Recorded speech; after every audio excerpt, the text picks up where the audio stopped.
ASN Pemkot Ambon terkonfirmasi positif COVID, tembus angka 81 orang.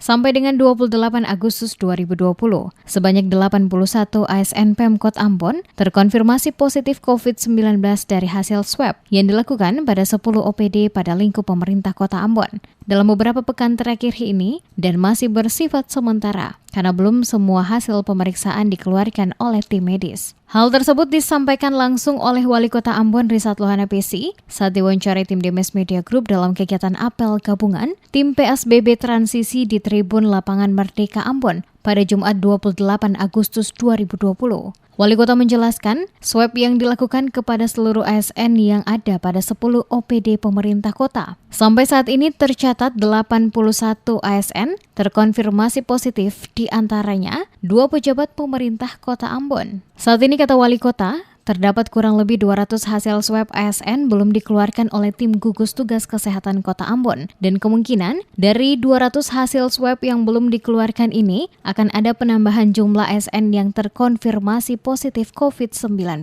Untuk itu Lohana PC mengatakan kebijakan pemerintah kota untuk melakukan swab kepada 10 OPD yang bertugas melakukan pelayanan langsung kepada masyarakat dinilai tepat guna memastikan pelayanan publik oleh petugas kepada masyarakat dalam melakukan pengurusan surat-surat administrasi pada setiap OPD di lingkup pemerintah Kota Ambon terbebas dari COVID.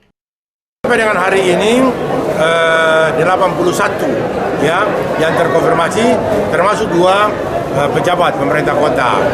Nah, saya tahu bahwa pasti masih ada kurang lebih 200 lagi hasilnya yang belum dikeluarkan, itu pasti akan bertambah. Tapi semua yang swab itu, semua itu tanpa gejala, semua tanpa gejala. Dan tiap hari itu bertugas untuk melayani masyarakat, ya, semua beraktivitas seperti biasa. Nah, itu kan yang bahaya, itu yang bahaya buat kita. Kebanyakan dari para ASN yang sehari-harinya bertugas melayani masyarakat pada kantor-kantor pemerintah Kota Ambon ini terkonfirmasi positif COVID saat melakukan swab. Mereka tidak menunjukkan gejala sakit apapun dan mereka dikategorikan orang tanpa gejala atau OTG yang dinilai lebih berbahaya. Sebelumnya diberitakan jumlah orang pada lingkungan kantor pemerintah Kota Ambon yang terpapar positif COVID adalah 51 orang. Mereka terdiri dari ASN pada sejumlah OPD yang berhubungan langsung dalam pelayanan publik kepada masyarakat.